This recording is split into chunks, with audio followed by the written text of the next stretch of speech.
மாணவர்கள் அனைவருக்கும் வணக்கம். 8ஆம் வகுப்பு மாணவர்களுக்கான அரசு உதவித்தொகையுடன் கூடிய NMMS தேர்வு சேட் பகுதி அறிவியலில் 7ஆம் வகுப்பிலிருந்தும் 8ஆம் வகுப்பிலிருந்தும் தனித்தனி பாடங்களுக்கான மாதிரி வினாத்தாள்களின் விடை விளக்கங்கள் தான் நம்ம தொடர்ச்சியாக பார்த்துட்ருக்கோம். இந்த வீடியோவில் 8ஆம் வகுப்பு அறிவியலில் 14வது பாடம் அமிலங்கள் மற்றும் காரங்கள். இந்த பாடத்திலிருந்து கொடுக்கப்பட்டிருக்கும் 81 மாதிரி வினாக்களின் விடை விளக்கங்களை பற்றி இந்த வீடியோவில் பார்க்கலாம். Welcome to Mani math board. அமிலங்கள் மற்றும் காரங்கள் என்ற பாடத்தில் என்னென்ன பாட கருத்துக்கள் எல்லாம் கொடுத்துருக்காங்க அப்படின்னு பார்க்கலாம்.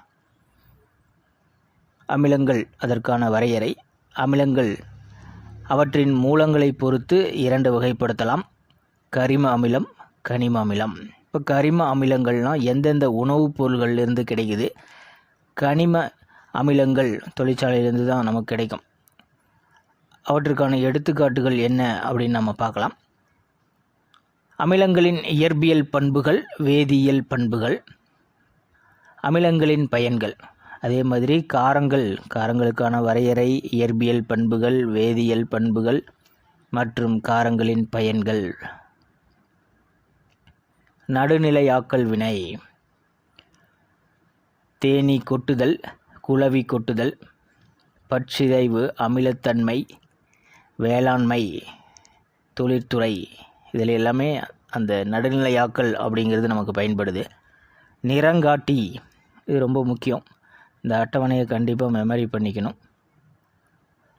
மாதிரி வினாத்தாளில் உள்ள வினாக்களின் இடையிடையே பாடக்கருத்துக்களை நம்ம ரீகால் பண்ணிக்கலாம். கேள்வி எண் 1. புளி, திராட்சை, எலுமிச்சை, தயிர் போன்ற புளிப்பு சுவையுடைய உணவுப் பொருள்கள் டேஸ் வாய்ந்தவை, அமிலத்தன்மை வாய்ந்தவை.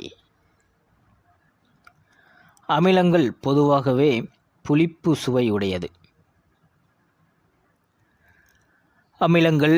அமிலம் என்ற சொல்லானது புளிப்பு என பொருள்படும் அசிட்டஸ் என்ற லத்தீன் மொழி சொல்லிலிருந்து வருவிக்கப்பட்டது.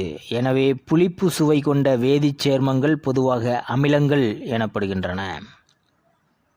மேலும் அவற்றை நீரில் கரைக்கும் பொழுது ஹைட்ரஜன் அயனிகளை அவை வெளியிடுகின்றன.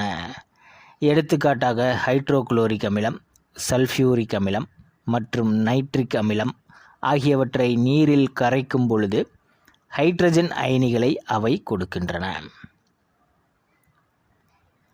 அமிலங்களை அவற்றின் மூலங்களை பொறுத்து கரிம மற்றும் கனிம அமிலங்கள் என வகைப்படுத்தலாம். சில அமிலங்கள் பழங்கள் மற்றும் காய்கறிகளில் காணப்படுகின்றன. இவை கரிம அமிலங்கள் எனப்படும். எக்ஸாம்பிள் சிட்ரிக் அமிலம், டார்டாரிக் அமிலம். நமக்கு ஒரு அட்டவணையை கொடுத்துருப்பாங்க. எந்தெந்த உணவுப் பொருள்களிலிருந்து நமக்கு கிடைக்கக்கூடிய கரிம அமிலங்களின் பெயர்கள் கொடுத்துருக்காங்க. ஆரஞ்சு பழத்திலிருந்து சிட்ரிக் அமிலம் கிடைக்குது. அதே மாதிரி எலுமிச்சையும் சேர்த்திக்கலாம். பால், தயிரிலிருந்து லாக்டிக் அமிலம் கிடைக்கும். தக்காளியிலிருந்து ஆக்சாலிக் அமிலம், வினிகரிலிருந்து அசிட்டிக் அமிலம், ஆப்பிளிலிருந்து மாலிக் அமிலம், புளி, திராட்சை இவற்றிலிருந்து டார்டாரிக் அமிலம் நமக்கு கிடைக்கும். பாருங்கள், எறும்பின் கொடுக்கில் ஃபார்மிக் அமிலம் இருக்குது. மாறாக தொழிற்சாலைகளில் அமிலங்கள் செயற்கையாக உற்பத்தி செய்யப்படுகின்றன. இந்த அமிலங்கள் கனிம அமிலங்கள் எனப்படும். எடுத்துக்காட்டு ஹைட்ரோகுளோரிக் அமிலம், சல்ஃபியூரிக் அமிலம், நைட்ரிக் அமிலம். அமிலங்களை மேலும் பல வகையாக வகைப்படுத்த இயலும். அதெல்லாம் நீங்கள் ஹையர் கிளாஸில் படிப்பீங்க. கேள்வி எண் 2. சோடியம் பைகார்பனேட், சோப்பு போன்றவை டேஸ் சுவையுடையவை. சோடியம் பைகார்பனேட்டும் சோப்பும் இந்த ரெண்டுமே காரங்களுக்கான எடுத்துக்காட்டு. காரங்கள் பொதுவாக கசப்பு சுவையுடையது. ஸோ சரியான விடை கசப்பு சுவையுடையது. கேள்வி எண் 3. சமையல் அறையில் உள்ள வினிகர் முதல் குளியலுக்கு பயன்படுத்தும் சோப்பு வரை அனைத்திலும் டேஸ் உள்ளன, அமிலங்கள் மற்றும் காரங்கள் உள்ளன. இப்போ வினிகரில் அமிலம் இருக்குது, சோப்பில் காரங்கள் இருக்குது. கேள்வி எண் 4. ஆஸ்பிரின் என்ற வலி நிவாரணி ஒரு டேஸ் ஆகும், அது ஒரு அமிலம்.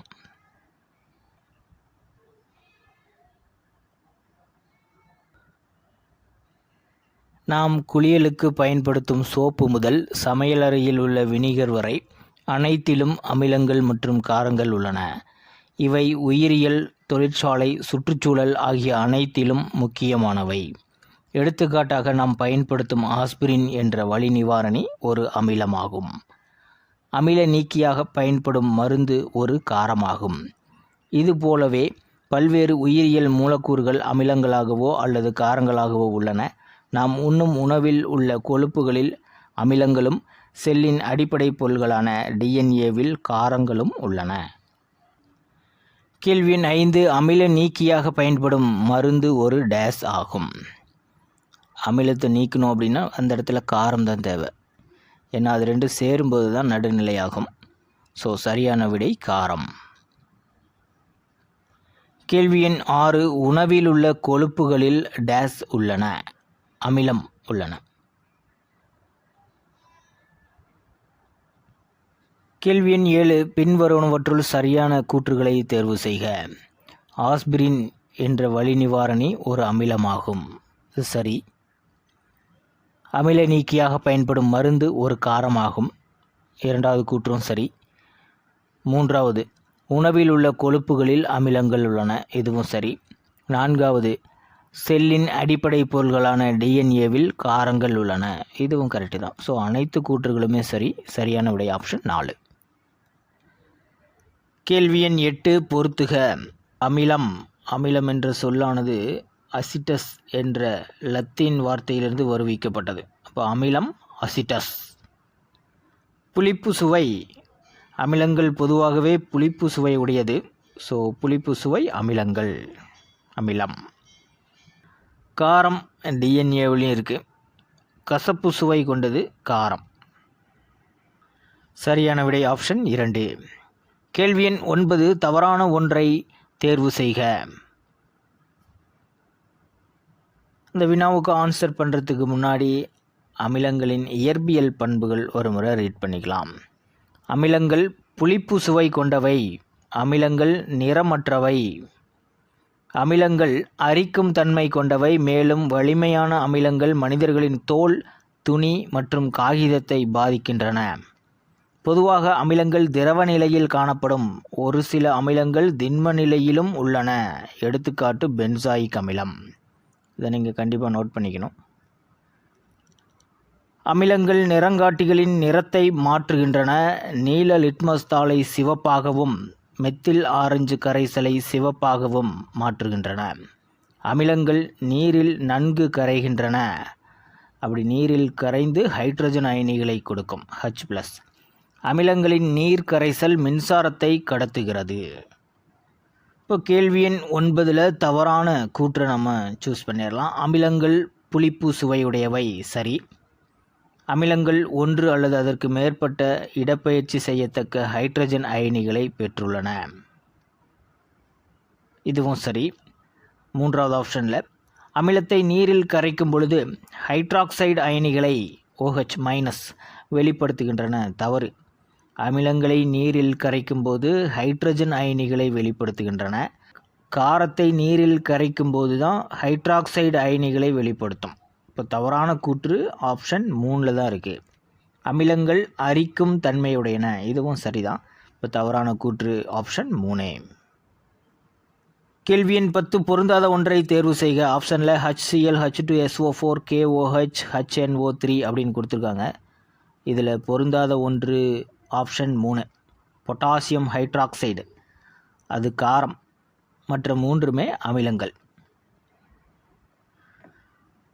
ஃபர்ஸ்ட் ஆப்ஷனில் HCl அப்படின்னா ஹைட்ரோக்ளோரிக் அமிலம், H2SO4னா சல்ஃபியூரிக் அமிலம், வேதிப்பொருள்களின் அரசன். நான்காவது ஆப்ஷனில் HNO3 நைட்ரிக் அமிலம். கேள்வி எண் 11. கரிம அமிலங்கள் எதில் அல்லது எவற்றில் காணப்படுகின்றது? பழங்கள் மற்றும் காய்கறிகளில் காணப்படுது. சரியான விடை ஆப்ஷன் 3. கேள்வி எண் 12. கீழ்காணும் இணைகளில் சரியான கரிம அமில இணை எது? சிட்ரிக் அமிலம், ஹைட்ரோக்ளோரிக் அமிலம். இதில் சிட்ரிக் அமிலம் கரிம அமிலம், ஹைட்ரோக்ளோரிக் அமிலம் கனிம அமிலம். கரிம அமிலங்கள்லாம் எது, கனிம அமிலங்கள்லாம் எதுன்னு கண்டிப்பாக மாணவர்கள் தெரிஞ்சிருக்கணும். இதில் கரிம அமிலங்கள் மட்டுமே இருக்கிறது 4வது ஆப்ஷன் தான். சிட்ரிக் அமிலம், டார்டாரிக் அமிலம். மற்ற ஆப்ஷன்கள் எல்லாம் ஃபஸ்ட்டு கரிம அமிலம், ரெண்டாவதாக கனிம அமிலம் கொடுத்துருக்காங்க. கேள்வி எண் 13. கீழ்காண்பவற்றுள் தவறான இணை எது? சிட்ரிக் அமிலம் ஆரஞ்சிலிருந்து கிடைக்குது அப்படின்னு சொல்லியிருக்காங்க. இந்த இணை சரி. லாக்டிக் அமிலம் பால், தயிர் கரெக்டு தான். ஆக்சாலிக் அமிலம் வினிகர்னு சொல்லியிருக்காங்க, இது தவறு. தக்காளி பழத்திலிருந்து தான் ஆக்சாலிக் அமிலம் கிடைக்கும். ஆப்பிள் மாலிக் அமிலம், அதுவும் கரெக்டு தான். இப்போ தவறான இணை ஆப்ஷன் 3. கேள்வி எண் 14. அமிலங்கள் பற்றிய கொள்கையை முன்மொழிந்த ஸ்வீடன் நாட்டு வேதியியலாளர் அர்ஹீனியஸ்.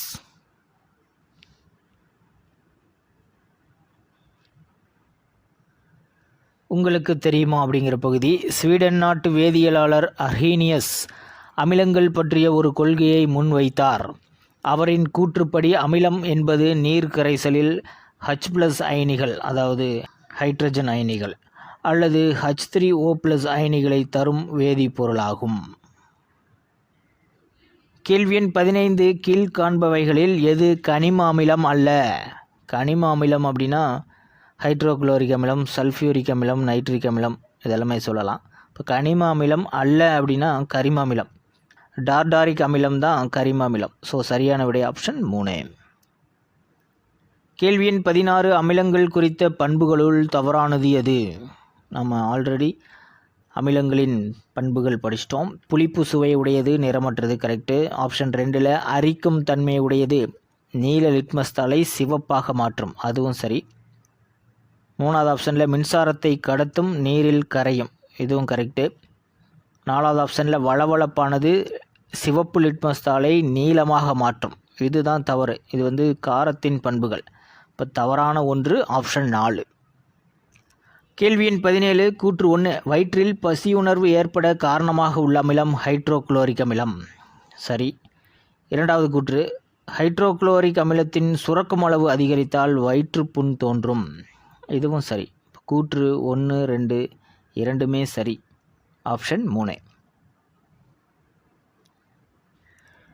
கேள்வி எண் 18. கூற்றுகளை ஆராய்க.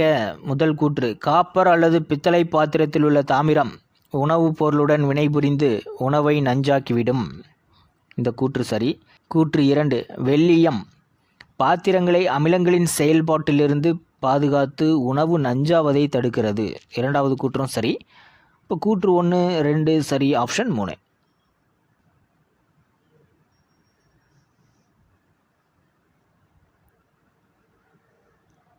உங்களுக்கு தெரியுமா அப்படிங்கிற பகுதி. காப்பர் அல்லது பித்தளை பாத்திரங்களின் மீது வெள்ளீயம் என்ற உலோகம், அதாவது ஈயம் பூசுறதுன்னு சொல்கிறோம் இல்லையா, அதுதான் பூசப்படுகிறது. அவ்வாறு பூசவில்லை எனில் உணவுப் பொருள்களில் உள்ள கரிம அமிலங்கள் பாத்திரங்களில் உள்ள தாமிரத்துடன் வினைபுரிந்து உணவை நஞ்சாக்கிவிடும். வெள்ளீயம் பாத்திரங்களை அமிலங்களின் செயல்பாட்டிலிருந்து தனித்து பிரித்து உணவு நஞ்சாவதை தடுக்கின்றது. கேள்வி எண் 19. சரியான விளைபொருள்களை தேர்ந்தெடு. நீர்த்த அமிலங்களுடன் உலோக கார்பனேட்டுகள் மற்றும் பைகார்பனேட்டுகள் புரியும் வினை. கார்பன் டை ஆக்சைடு ப்ளஸ் நீர் ப்ளஸ் உலோக உப்புகளை தரும். கேள்வி எண் 20. கோடிட்ட இடத்தை நிரப்புக. CaO + 2HCl வினை புரிந்து எதை கொடுக்குது அப்படின்னு கேட்டிருக்காங்க. உலோக ஆக்சைடுகளுடன் அமிலங்கள் வினைபுரிந்து உப்பையும் நீரையும் தரும். அதாவது CaO கால்சியம் ஆக்சைடும் ஹைட்ரோக்ளோரிக் அமிலம் வினைபுரிந்து கால்சியம் குளோரைடு என்ற உப்பையும் நீரையும் தரும். சரியான விடை ஆப்ஷன் 2. கேள்வி எண் 21. உலோக ஆக்சைடுகள் நீர்த்த அமிலங்களுடன் வினைபுரிந்து அவற்றின் டேஸ் மற்றும் நீரை தருகின்றன. முன்னாடி ஈக்குவேஷனாக கேட்டாங்க, இப்போ வார்த்தைகளில் கேட்டிருக்காங்க, அவ்வளோதான். உப்பையும் நீரையும் தரும். இங்கே உலோக உப்புகள் அப்படின்னும் சொல்லலாம். இப்போ உலோக உப்புகள் மற்றும் நீரை தருகின்றன. ஆப்ஷன் 2. கேள்வி எண் 22. பொறுத்துக. ஹைட்ரோக்ளோரிக் அமிலம் உணவு செரிமானத்துக்கு உதவுது. ஊறுகாய் கெட்டு போகாமல் இருக்க பென்சாயிக் அமிலம் நம்ம பயன்படுத்துவோம். குளியல் மற்றும் சலவை சோப்புகளில் உயர் கொழுப்பு அமிலங்களின் சோடியம் உப்புகள் இருக்குது. சல்ஃபியூரிக் அமிலம் என்பது ஒரு சிறந்த நீர் நீக்கி. ஆகவே சரியான விடை ஆப்ஷன் 2. அமிலங்களின் பயன்கள் ஒரு முறை படிச்சுட்டு வந்துடலாம். அமிலங்களின் பயன்கள். நமது வயிற்றில் சுரக்கும் ஹைட்ரோகுளோரிக் அமிலம் உணவுப் பொருள்களின் செரிமானத்திற்கு உதவுகிறது. உணவுப் பொருள்கள் கெட்டு போகாமல் இருக்க வினிகரில் அசிட்டிக் அமிலம் இருக்குது, அது பயன்படுத்தப்படுது. ஊறுகாய் போன்ற உணவுப் பொருள்கள் கெட்டு போகாமல் இருக்க பென்சாயிக் அமிலம் பயன்படுத்தப்படுகிறது. குளியல் சோப்புகள் மற்றும் சலவை சோப்புகள் தயாரிக்க உயர் கொழுப்பு அமிலங்களின் சோடியம் உப்புகள் அல்லது பொட்டாசியம் உப்புகள் பயன்படுகின்றன. சல்ஃபியூரிக் அமிலம் வேதிப்பொருள்களின் அரசன் என்று அழைக்கப்படுகிறது. இது மிகச்சிறந்த நீர் நீக்கியாக செயல்படுகிறது. இது பல்வேறு வகையான சலவை சோப்புகள், வண்ணப்பூச்சுகள் அதாவது பெயிண்ட், உரங்கள் மற்றும் பல வேதிப்பொருள்கள் தயாரிக்கும் தொழிற்சாலைகளில் பயன்படுத்தப்படுகிறது. ஹைட்ரோகுளோரிக் அமிலம், நைட்ரிக் அமிலம் மற்றும் சல்ஃபியூரிக் அமிலம் போன்றவை முக்கிய ஆய்வக காரணிகளாக செயல்படுகின்றன. அனைத்து உயிரினங்களின் செல்களும் நியூக்ளிக் அமிலங்களை அடிப்படை பொருளாக கொண்டுள்ளன. விலங்குகள் டிஆக்சிரிபோ நியூக்ளிக் அமிலத்தையும் தாவரங்கள் ரிபோ நியூக்ளிக் அமிலத்தையும் கொண்டுள்ளன. ஊறுகாயில் வினிகர் அசிட்டிக் அமிலம் அல்லது பென்சாயிக் அமிலம் இருப்பதால் அவை நீண்ட நாட்கள் கெட்டுப்போகாமல் உள்ளன. கேள்வி எண் 23. வேதிப்பொருள்களின் அரசன் என்று அழைக்கப்படுவது எது? சல்ஃபியூரிக் அமிலம், கந்தக அமிலம், ரெண்டுமே சொல்லலாம், இல்லைனா H2SO4 அப்படின்னு கூட கொடுத்துருக்கலாம். கேள்வி எண் 24. பின் வருவனவற்றில் கந்தக அமிலத்தின் பயன் யாது? இப்போ சல்ஃபியூரிக் அமிலம், கந்தக அமிலம் ரெண்டுமே ஒன்று தான். இப்போ எதுக்கெல்லாம் பயன்படுது நம்ம இப்போ தான் பார்த்தோம். சலவை சோப்புகள் தயாரிக்க பயன்படுது, வண்ணப்பூச்சுகள் பெயிண்ட் தயாரிக்க பயன்படுது, உரங்கள் மற்றும் வேதிப்பொருட்கள் தயாரிக்கவும் பயன்படுது. அப்போ இவை அனைத்தும், அதுதான் சரியான விடை, ஆப்ஷன் 4. கேள்வி எண் 25. பின் வருவனவற்றில் ஆய்வக காரணியாக செயல்படுவது எது? இப்போ தான் அமிலங்களின் பயன்களில் படித்தோம். ஹைட்ரோகுளோரிக் அமிலம், நைட்ரிக் அமிலம், சல்ஃபியூரிக் அமிலம் எல்லாமே பயன்படும். ஸோ இவை அனைத்தும். கேள்வி எண் 26. உயிரினங்களின் செல்கள், அதில் என்ன இருக்குது? நியூக்ளிக் அமிலம் இருக்குது. விலங்குகளில் அதாவது டிஎன்ஏவில் டிஆக்சிரிபோ நியூக்ளிக் அமிலம், தாவரங்களில் ரிபோ நியூக்ளிக் அமிலம் அதாவது ஆர்என்ஏ, வினிகரில் என்ன இருக்குது? அசிட்டிக் அமிலம் இருக்குது. சரியான விடை ஆப்ஷன் 3. கேள்வி எண் 27. கூற்றை ஆராய்க. சோப்புகள் வளவளப்பு தன்மையுடையது. இந்த கூற்று சரி. காரணம், சோப்புகளின் வளவளப்பு தன்மைக்கு காரணம் அவற்றில் உள்ள அமிலங்களாகும். இதுதான் தவறு, அவற்றில் உள்ள காரங்கள். இப்போ கூற்று சரி, காரணம் தவறு, ஆப்ஷன் 1. கேள்வி எண் 28. பின் வருவனவற்றில் எது காரங்களை கொண்டுள்ளது? வெளுப்பான்கள், சோப்புகள், பற்பசை, இது எல்லாத்துலேயுமே காரங்கள் இருக்குது. இப்போ இவை அனைத்தும். கேள்வி எண் 29. அமிலங்கள் நீரில் கரைந்து ஹைட்ரஜன் அயனிகளை தருகின்றன. மாறாக காரங்கள் நீரில் கரைந்து ஹைட்ராக்சைடு அயனிகளை தருகின்றன. ஹைட்ராக்சைடு அயனிகள் அப்படின்னு தான் கொடுத்துருக்கணும், ஹைட்ராக்சைடுகளை அப்படின்னு கொடுத்துருக்காங்க. ஸோ சரியானுடைய ஆப்ஷன் 2. கேள்வி எண் 30. அல்கலிகள் என்பவை டேஸ். நீரில் கரையும் காரங்களை தான் நம்ம அல்கலிகள் அப்படின்னு சொல்லுவோம். ஆப்ஷன் 3.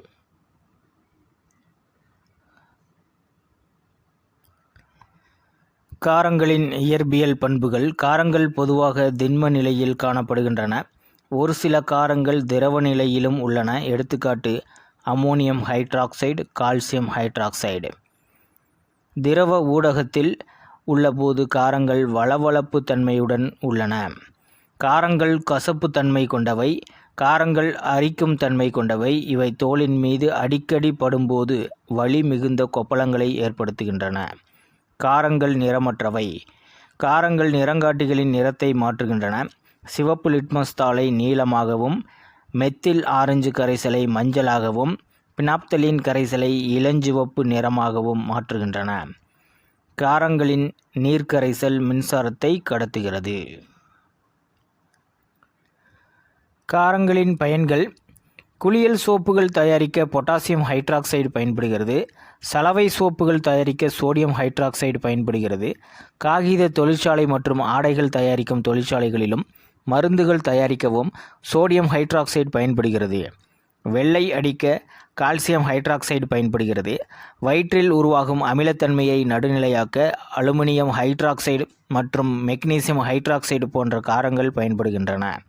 உரங்கள், நைலான்கள், நெகிழிகள் மற்றும் ரப்பர்கள் தயாரிக்க அம்மோனியம் ஹைட்ராக்சைடு பயன்படுகின்றது. கேள்வி எண் 31. பின் வருவனவற்றுள் நீரில் கரையும் போது ஹைட்ராக்சைடு அயனியை தராத காரம் எது? Sodium carbonate. கேள்வி எண் 32. பொறுத்துக. சோடியம் ஹைட்ராக்சைடு எதுக்கு பயன்படுது? சலவை சோப்பு தயாரிக்க பயன்படுது. காரங்களின் பயன்கள் தான் கொடுத்துருக்காங்க, நம்ம சரியாக மேட்ச் பண்ணணும். அம்மோனியம் ஹைட்ராக்சைடு ஜன்னல்களை சுத்தம் செய்வதற்கு பயன்படும் கரைசல்கள். கால்சியம் ஹைட்ராக்சைடு சுண்ணாம்பு நீர். பொட்டாசியம் ஹைட்ராக்சைடு சோப்பு தயாரிக்க பயன்படுது. சரியான விடை ஆப்ஷன் 2.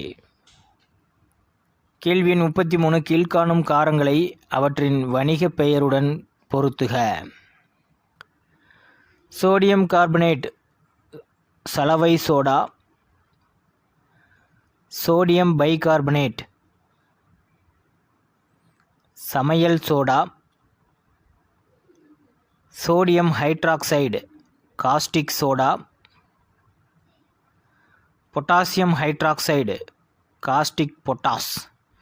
சரியான விடை ஆப்ஷன் 3.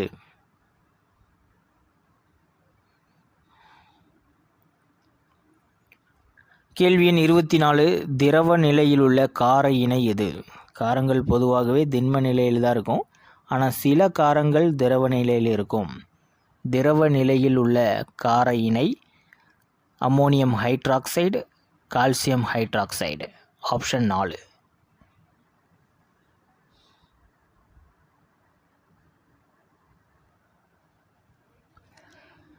கேள்வி எண் 35. பின் வருவனவற்றுள் காரங்களின் தவறான பண்பு எது? ஃபர்ஸ்ட் ஆப்ஷனில் காரங்கள் கசப்புத்தன்மை கொண்டவை கரெக்டு தான். காரங்கள் அரிக்கும் தன்மை கொண்டவை கரெக்டு. காரங்கள் நிறமற்றவை அதுவும் சரி. காரங்களின் நீர் கரைசல் மின்சாரத்தை கடத்துவதில்லை, இது தவறு. மின்சாரத்தை கடத்தும்.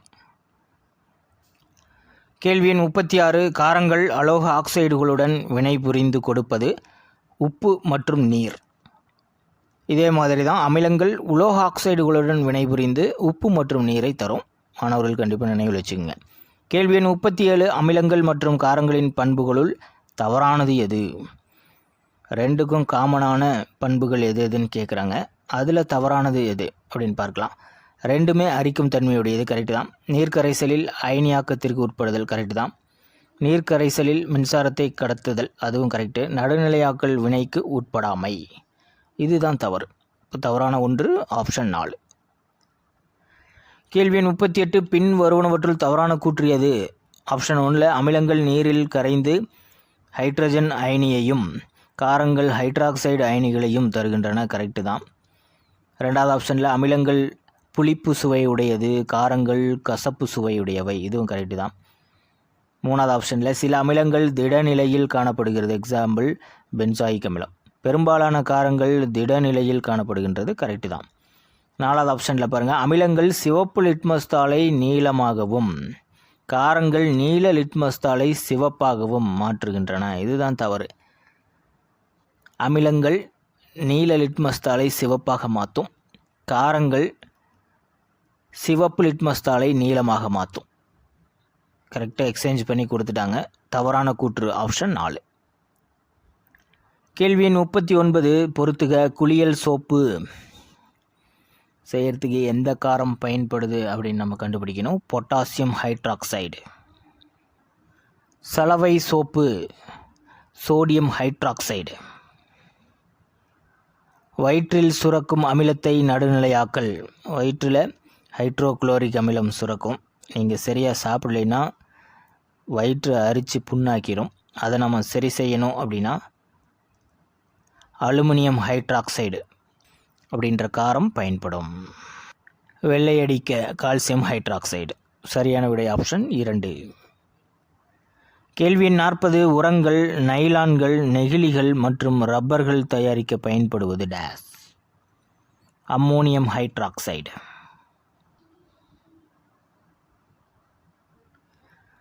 கேள்வி எண் 41. நடுநிலையாக்கல் வினையில் தவறான இணையை கண்டுபிடிக்கவும். நடுநிலையாக்கல் வினையில் தேனி நம்மளை கொட்டுருச்சு அப்படின்னா ஃபார்மிக் அமிலமானது தோலினுள் உட்செலுத்தப்படுகிறது. நமக்கு எரிச்சலும் வலியும் உண்டாகும். அதை நம்ம சரி செய்யறதுக்கு கால்சியம் ஹைட்ராக்சைடு அப்படிங்கிற காரம், அதாவது வீடுகளில் பயன்படுத்தப்படும் நீற்று சுண்ணாம்பு, அதை நம்ம தேய்க்கணும். தேய்க்கும்போது ஃபார்மிக் அமிலம் நடுநிலையாக்கப்படுகிறது. இப்போ ஃபார்மிக் அமிலத்துக்கு கால்சியம் ஹைட்ராக்சைடு அப்படின்னு நினைவில் வச்சுக்கோங்க. குளவி கொட்டுதல். குளவி கொட்டும் பொழுது எரிச்சல் போன்ற உணர்வினையும் வலியினையும் நாம் உணர்கிறோம். இது குளவியால் நமது உடலில் செலுத்தப்படும் அல்கலி என்ற காரப்பொருளின் மூலம் ஏற்படுகிறது. இந்த காரத்தன்மையை நடுநிலையாக்க நாம் அமிலத்தன்மை கொண்ட வினிகரை பயன்படுத்துகிறோம். இப்போ அல்கலிக்கு வினிகர் அப்படின்னு நம்ம மேட்ச் பண்ணிக்கலாம்.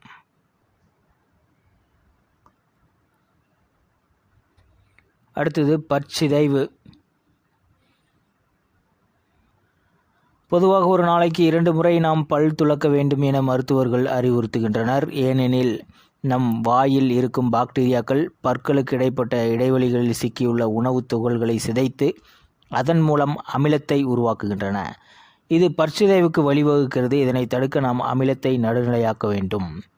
வலிமை குறைந்த காரங்களை கொண்ட பற்பொடி அல்லது பற்பசையை கொண்டு பல் துலக்கும் போது அமிலமானது நடுநிலையாக்கப்படுகிறது. இதனால் பற்கள் வலுவாகவும் ஆரோக்கியமாகவும் இருக்கும். அமிலத்தன்மை. நம்ம வயிற்றில் சுரக்கிற ஹைட்ரோக்ளோரிக் அமிலம் அதிகப்படியாக சுரக்கிறதுனால நமக்கு நெஞ்செரிச்சல், உணவு குழாய் பாதிப்பு ஏற்படும். மீண்டும் மீண்டும் ஏற்படும் போது உணவு குழாயில் புண் ஏற்படும். இதனை நடுநிலையாக்க குறைந்த காரங்களான மெக்னீசியம் ஹைட்ராக்சைடு மற்றும் அலுமினியம் ஹைட்ராக்சைடு போன்றவற்றின் கலவை அமில நீக்கியாக பயன்படுகிறது. வேளாண்மையில் பாருங்கள், அதிக அமிலத்தன்மையுடைய மண் தாவர வளர்ச்சிக்கு ஏற்றதல்ல. எனவே இதனை சரி செய்வதற்கு விவசாயிகள் சுண்ணாம்பு கற்கள் அல்லது மரக்கட்டைகளை எரிப்பதால் கிடைக்கும் சாம்பல் ஆகியவற்றை மண்ணில் சேர்க்கின்றனர். இது மண்ணின் காரத்தன்மையை நடுநிலையாக்குகிறது. கேள்வி 41. நடுநிலையாக்கல் வினையில் தவறான இணையை கண்டுபிடிக்கலாம். முதல் ஆப்ஷனில் ஃபார்மிக் அமிலம் கால்சியம் ஹைட்ராக்சைடுன்னு கொடுத்துருக்காங்க. இது கரெக்டு தான்.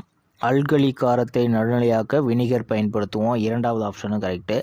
மூணாவது ஆப்ஷனில் சல்ஃபியூரிக் அமிலம் சுண்ணாம்பு, ஒரு அமிலமும் ஒரு காரமும் சேரும்போது நமக்கு நடுநிலை ஆகிடும். நாலாவது ஆப்ஷனில் பாருங்கள், ஹைட்ரோக்ளோரிக் அமிலம் வினிகர். ஹைட்ரோக்ளோரிக் அமிலம் அப்படிங்கிறதும் ஆசிட்டு தான், வினிகர் அப்படிங்கிறதும் ஆசிட்டு தான். வினிகரில் அசிட்டிக் ஆசிட் இருக்குது. இப்போ ரெண்டும் சேரும்போது நடுநிலையாக்கல் ஏற்படாது இல்லையா? இப்போ தவறான இணை ஆப்ஷன் 4. கேள்வி 42. அமிலமும் காரமும் வினைபுரிந்து நமக்கு உப்பு ப்ளஸ் நீரை கொடுக்கும். ஆப்ஷன் 3. கேள்வி 43. சல்ஃபர் டை ஆக்சைடு வாயுவை நடுநிலையாக்க சேர்க்கப்படும் பொருள் சுண்ணாம்புத்தூள். கேள்வி 44. நிறங்காட்டி குறித்த கீழ்காணும் கூற்றுகளில் தவறானது எது? நிறங்காட்டி என்பது ஒரு வேதிப்பொருள். கரெக்டு. நிறங்காட்டி இயற்கையானதாகவோ அல்லது செயற்கையானதாகவோ இருக்கலாம். கரெக்டு. ஒரு வேதிப்பொருள் அமிலத்தன்மையுடையதா அல்லது காரத்தன்மையுடையதா என்பதை பொருத்தமான நிறமாற்றத்தின் அடிப்படையில் குறிப்பதே நிறங்காட்டி. இதுவும் சரி. ஆப்ஷன் 4. பினாப்தலின் ஒரு இயற்கை நிறங்காட்டியாகும்னு சொல்லியிருக்காங்க. தவறு. பினாப்தலின் ஒரு செயற்கை நிறங்காட்டி. இப்போ இயற்கை நிறங்காட்டிகள், அதற்கான எடுத்துக்காட்டுகள் நம்ம தெரிஞ்சு வச்சுருக்கணும். எதெல்லாம் செயற்கை நிறங்காட்டிகள் அப்படிங்கிறதையும் நம்ம தெரிஞ்சு வச்சுக்கணும்.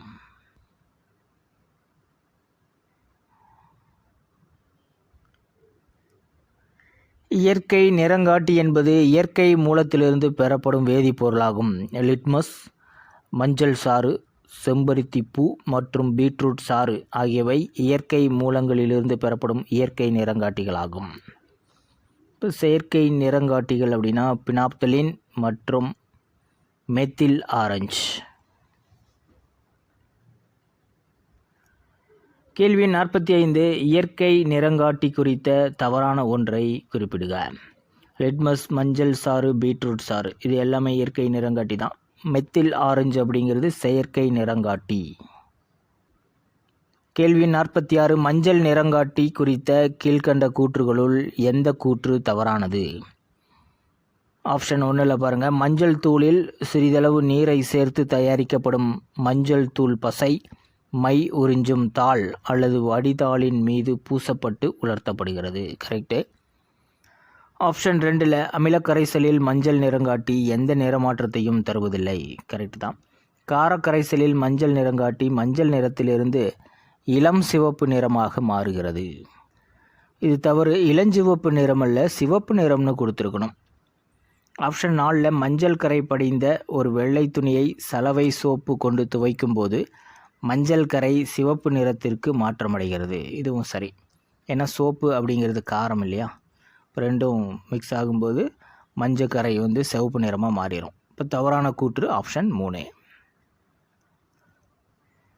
கேள்வி 47. செம்பருத்தி நிறங்காட்டி முறையே அமில மற்றும் காரக்கரைசலில் சேர்க்கும்போது நடைபெறும் நிறமாற்றம். செம்பருத்தி பூ நிறங்காட்டி அமிலக்கரைசலில் சேர்க்கும்போது இளஞ்சிவப்பு அதாவது பிங்க் நிறத்தையும் காரக்கரைசலில் சேர்க்கும்போது பச்சை நிறத்தையும் அது தருகிறது. இளஞ்சிவப்பு, பச்சை. ஆப்ஷன் 1. கேள்வி 48. லிட்மஸ் நிறங்காட்டி டேஸிலிருந்து பிரித்தெடுக்கப்படுகிறது. லைக்கன்களிலிருந்து. கேள்வி 49. பின்வருவனவற்றுள் லிட்மஸ் நிறங்காட்டி குறித்த தவறான கூற்று எது? ஆப்ஷன் 1ல் லிட்மஸ் நிறங்காட்டி கரைசல் வடிவிலோ அல்லது லிட்மஸ் கரைசலை உறிஞ்சிய வடிதாள் வடிவிலோ பயன்படுத்தப்படுகிறது. கரெக்டு. இந்த தாள் சிவப்பு அல்லது நீல நிறத்தில் இருக்கும். இதுவும் சரி. 3வது ஆப்ஷனில் பாருங்கள், வினிகரில் நீல லிட்மஸ் தாள் நிறமாற்றம் அடைவதில்லை. தவறு. வினிகர் அப்படிங்கிறது ஆசிட்டு. ஆசிட்டில் நீல லிட்மஸ் தாள் சிவப்பு கலராக மாறிடும். இப்போ தவறான கூற்று ஆப்ஷன் 3. ஆப்ஷன் 4ல் பாருங்கள், குளியல் சோப்பு கரைசலில் சிவப்பு லிட்மஸ் தாள் நிறமாற்றத்தை உருவாக்கும். இதுவும் சரி. குளியல் சோப்பு அப்படிங்கிறது காரம். இப்போ காரத்தில் சிவப்பு லிட்மஸ் தாள் வைக்கும்போது நீல கலராக மாறிடும். இப்போ தவறான கூற்று ஆப்ஷன் 3.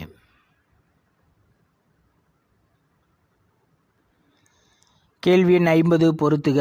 நீல லிட்மஸ் தாள், சிவப்பு லிட்மஸ் தாள், பினாப்தலின், மெத்தில் ஆரஞ்சு. இந்த அட்டவணையை கண்டிப்பாக ஞாபகத்தில் வச்சுக்கணும். நீல லிட்மஸ் தாள் அமிலக்கரைசலில் சிவப்பு நிற மாற்றத்தை கொடுக்கும், காரக்கரைசலில் நிறமாற்றம் இல்லை. சிவப்பு லிட்மஸ் தாள் அமிலக்கரைசலில் நிறமாற்றம் இல்லை, காரக்கரைசலில் நீல நிறத்தை கொடுக்கும். பினாப்தலின் அமிலக்கரைசலில் நிறமற்றது, காரக்கரைசலில் இளஞ்சிவப்பு நிறத்தை கொடுக்கும். மெத்தில் ஆரஞ்சு அமிலக்கரைசலில் சிவப்பு நிறத்தையும் காரக்கரைசலில் மஞ்சள் நிறத்தையும் தரும். சரியாக மேட்ச் பண்ணிடலாம். ஃபர்ஸ்ட், நீல லிட்மஸ் தாள் அமிலக்கரைசலில் சிவப்பு நிறம், காரக்கரைசலில் நிறமாற்றம் இல்லை. சிவப்பு லிட்மஸ் தாள் அமிலக்கரைசலில் நிறமாற்றம் இல்லை, காரக்கரைசலில் நீல நிறம். பினாப்தலின் அமிலக்கரைசலில் நிறமற்றது, காரக்கரைசலில் இளஞ்சிவப்பு நிறம். மெத்தில் ஆரஞ்சு அமிலக்கரைசலில் சிவப்பு நிறம், காரக்கரைசலில் மஞ்சள் நிறம். சரியான விடை ஆப்ஷன் 2. இதே பாடத்திலே மொத்தம் 81 மாதிரி வினாக்கள் இருக்குது. அனைத்து வினாக்களின் விடைகளையும் ஒரே வீடியோவில் பார்க்குறது கஷ்டம். ஸோ இதனுடைய தொடர்ச்சியை அடுத்த வீடியோவில் பார்க்கலாம். தேங்க்யூ.